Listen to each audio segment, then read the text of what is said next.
Hello, my name's Ian and I'm really interested in relationships, and I'd like to give you a tip or tips week by week.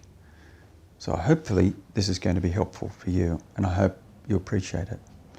If you've got any questions, please give me a call on 0434 355 446, or you can look up my website purposeforlife.com.au. Today, I really want to talk about couples work and understanding how we can be so different. Very often, it depends on how it was when we were growing up. Imagine a little person sitting in a room and their mother or father comes into the room and gives them a hug and a cuddle. Or the little person goes on their bike, falls off, skins their knee, and goes home and knows, no matter what, mum will give them a cuddle, put some Savlon or something similar on that knee, bandage, and kiss it better. But what if that little person doesn't have their parent come? What is it like, and what could it be like for that person if they don't have that sense of security and calm and safety that they feel from their parent? That person may then make a couple of choices.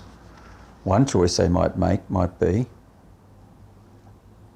I am going to go into myself, I'm going to build a fortress, I'm going to protect myself from any painful feelings, I'm not going to let anyone in. And so I draw into myself to protect myself and to feel safe, because I'm not feeling safety from outside.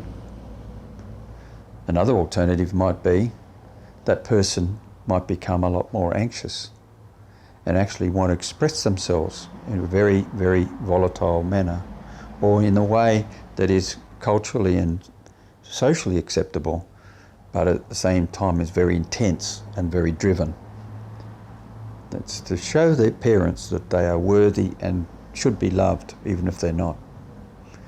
So some of us decide to be the assertive, the anxious, the concerned, to make myself visible to the world type person, and some of us choose to go into ourselves and feel protected. I kind of use metaphors a lot in my therapy. And one of those metaphors I use is an island and their waves.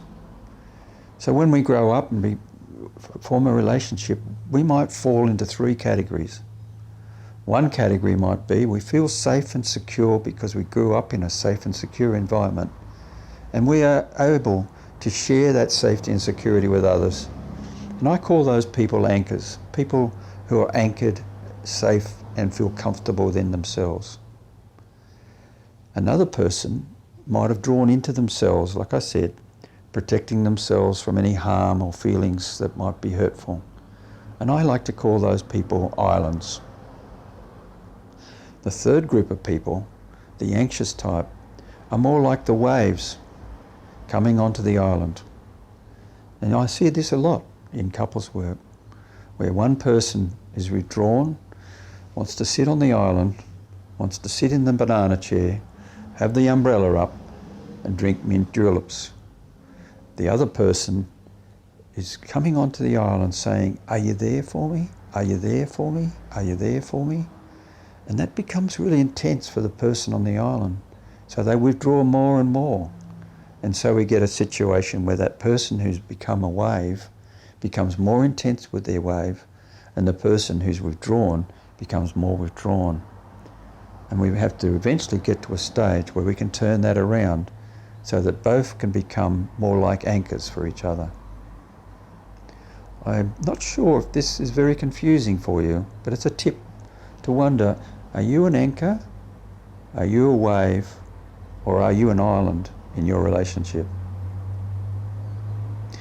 If you've got any questions about what I've talked about, my little series of metaphors, give me a call on 0434 355 446, or look up my website purposeforlife.com.au.